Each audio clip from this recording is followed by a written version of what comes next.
And our next guest this morning is Mr. Reid Standish, a China correspondent for Radio Free Europe. Sir, a pleasure to have you on the show this morning. Thanks very much for taking the time.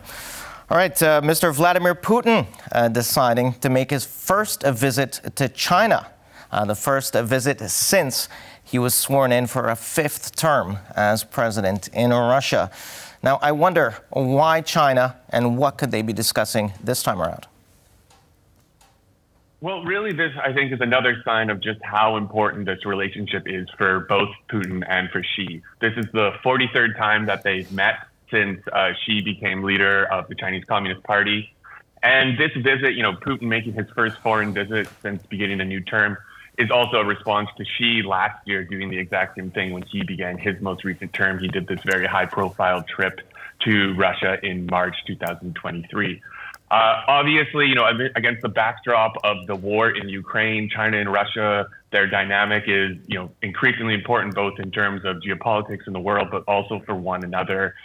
China is the top supplier of these dual-use goods. So while China doesn't send military equipment per se to Russia, it does send a lot of these goods that can be repurposed for military goods, and whether that's repairing tanks, microchips, things like that. And the assessment from most independent analysts, Western governments, U.S. intelligence, is that these have had a really decisive impact in allowing Russia to do what it's been able to do so far, and especially recently on the battlefield in Ukraine, actually start to take back some territory. And so a lot of that is thanks to this support from China.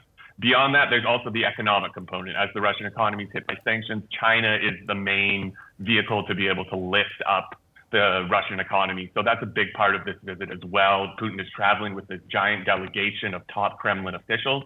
And there's a lot of talk from defense to the economy to energy. And tomorrow Putin will travel to Harbin, which is a city in northeastern China. And there will be an economic forum there. And we do know that both Putin and Xi have a long-standing, so quote-unquote, no-limit friendship aimed at also countering global U.S. influence. But who do you think has the upper hand in this curious friendship? Well, it's increasingly, I think, looking like China has the upper hand. This no-limits declaration, that obviously happened just weeks before Putin went into Ukraine in February 2022.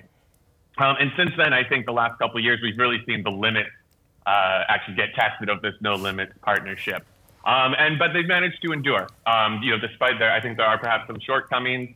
And I think, when you're talking about what is the dynamics and why they're increasingly going in China's favor, I think a good example of that is looking at the idea of energy. Russia right now is trying to replace the European market, which it's lost due to the war in Ukraine, with China for its gas pipeline. It wants to build a new gas pipeline to China.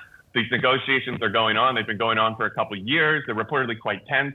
And China has a lot of the leverage here, and China doesn't want to bite. And I think China's trying to, for lack of a better term, put Putin over the barrel to get some very favorable terms. And I think that's where a lot of this relationship is going right now. All right. And another question here, I wonder, Xi Jinping had just been in Europe, and then he visited Serbia and Hungary, and now he's back meeting with Vladimir Putin. And then we had Mr. Kuleba from Ukraine going to Serbia. I wonder if there's some kind of connection here, perhaps with the peace summit that's coming up in Switzerland. I don't know if it's a stretch here, but... I don't think it's a stretch. In my own reporting last week, talking about what was going to be happening with the peace summit in June that will be organized in Switzerland, that was a big focus of the talk, especially when she was in France speaking with French President Macron. And it seems that the Ukrainians want some Chinese participation there. Officials in Brussels are also pushing for it, although when the officials that I spoke with, there seems to be a little bit of hesitancy. And I think, a recognition that they know where China really stands on this. It stands on Russia's side of the equation. But I would say that there is a bit of the logic on the European side is that it's still better to keep China involved in this process than to completely ostracize it, where then it can take an even more pro-Russian position when it comes to the war in Ukraine. So I think that was definitely discussed during Xi's trip in Europe last week. And I think during this trip, while Putin is going to China, perhaps she is going to debrief Putin in person on some of those conversations that were had around the war in Ukraine.